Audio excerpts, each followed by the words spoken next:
news. In spite of a tumultuous first year in office, the president has a list of solid accomplishments underneath his belt. For starters, his first big legislative win after the passage of the GOP tax bill. The Washington Examiner ticking off a host of his other accomplishments, which include getting a highly respected conservative judge confirmed to the Supreme Court in Neil Gorsuch, appointing a one-year record number of judges to the circuit courts, scrapping a host of burdensome and unnecessary regulations, he says, playing a big role in the fight which essentially helped destroy the Islamic State savages, and approving pipeline projects and securing new oil drilling. White House Press Secretary Sarah Sanders recently touted the president's first-year successes, saying they're not getting the attention they deserve. The president has been a tremendous leader when it comes to growing our economy, creating jobs, creating optimism in our country, and putting America first again. This is something this president talked about on the campaign trail, and he is delivering. I think the fact that he has been defeating and helping lead that effort to defeat ISIS is a major success story that's been completely missed and completely underreported by most of the mainstream media over the last year. And when it comes to the economy, a big measure is the Dow Jones. And it has soared, certainly hitting record after record during the president's first year. David, your thoughts? President Trump and the Republican Congress have delivered on what we talked about last year, which was making people more economically and personally secure. And this first year, just as important, now sets the table and sets the platform for next year. We're going to look at welfare reform. We're going to look at an infrastructure bill, all which will make the 2018 political environment very different than what we have talked about this year, and will make for some interesting elections. Just a quick follow to you. So as we are ending the year, we're seeing historic lows in the popularity numbers for this president, historic for the United States of America for a first-term president. Yet he's getting these things done. You hear Sarah Sanders saying he's not getting the credit for them. What are your thoughts on those low numbers? They have lots to do to go up, but these policies will help do that.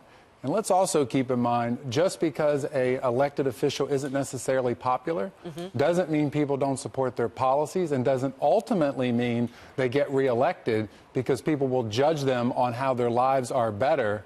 And in this case, this first year, we're heading in that direction. Jessica? I respectfully disagree, but you knew that was going to happen. Maybe not the respectful part. I think that the low approval numbers do have to do with the president and these policies. There's a reason that Democrats are up 13 to 15 points in the generic ballot, that everyone is expecting a wave election, which just historically happens in a cyclical way. But I don't see it that way. And the president also promised a bunch of things that are not happening, like the wall. He didn't get health care done or repeal and replace, though removing the individual mandate is certainly a step towards that, which some people would think is a good thing. I personally don't.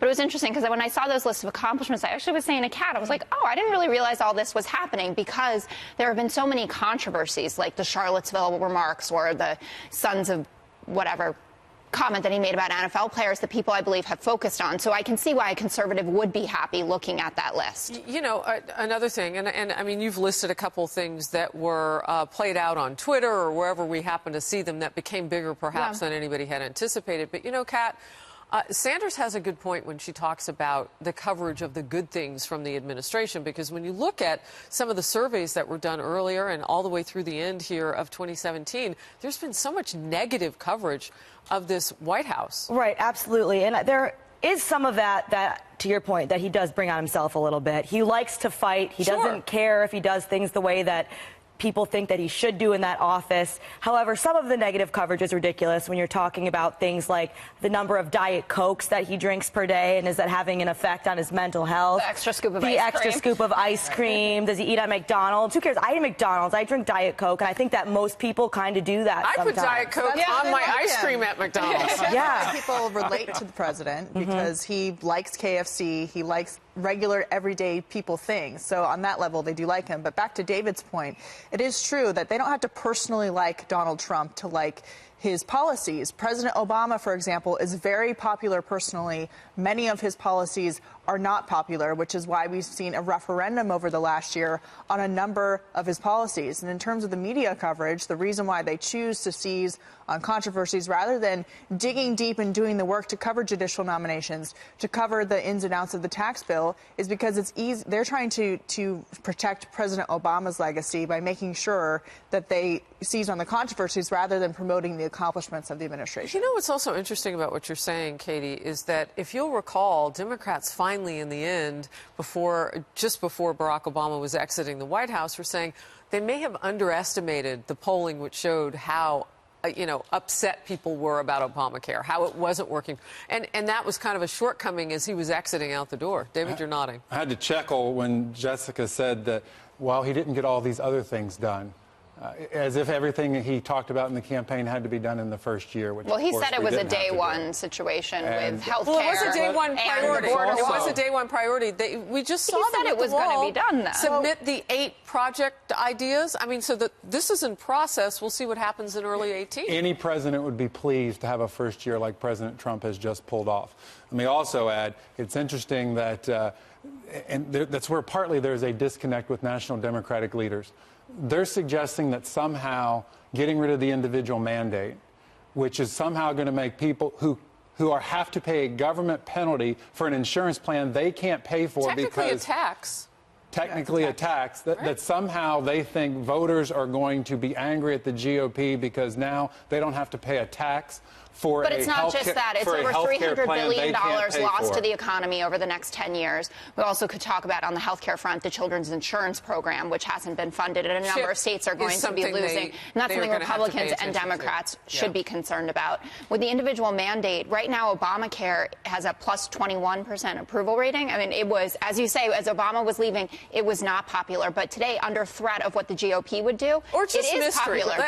I think you think it's just mysterious? But explain how it's acceptable for people to have to pay a penalty for a health care plan they can't pay for because it's too expensive because the insurance companies have all pulled out of their state and they have potentially just one insurer in their state. They're forced to buy something that they wouldn't voluntarily purchase on their own. And then on top of it, it's too expensive. So they either pay the penalty, which is now up to hundreds of dollars, or they're forced into an Obamacare plan that changes year after year, and they get taken off the plan, and their benefits change, and their doctors go away. Because they can't keep the their hospitals doctor. in rural areas have now collapsed. We don't have that network anymore. There hasn't really been a president that's been able to do everything that they say they're going to do. I think that we're all unfortunately used to the fact that that's how politics works. Sometimes they say something, and it ends up not actually working out that way. Kat, I want to get you in on this point because I don't hear it enough. I was looking at pictures just this morning because, sometimes on holidays you'll kind of look back.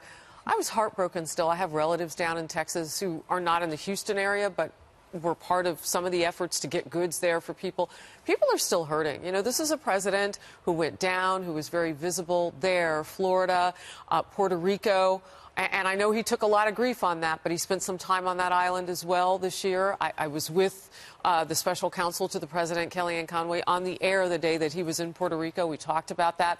Florida, the Keys, still a mess. I mean, so much happened in rapid succession in his presidency during the hurricane season.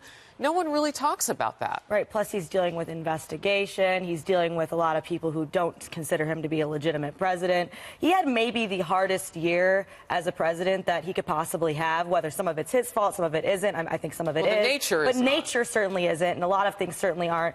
And if I were in his position, I'd probably be doing a lot worse than eating McDonald's to deal with it. So. But based on the pace of the year that we've had, the White House hasn't been so concerned about PR. I mean, the first 3-4 months of the staffing in the West Wing and what was going on, it was chaotic until John Kelly came in. I think it was longer than 3 months. 4 or 5 months, 6 months, right? But they did finally get a handle on it at the 6-month mark over the summer, and they really have had a lot of accomplishments that have been severely downplayed. I mean, we aren't hardly talking about the fact that ISIS is now removed from Iraq, which is a huge deal considering they were marching across the territories, slaughtering Christians, engaging in genocide, destroying artifacts and things that have been there for thousands of years.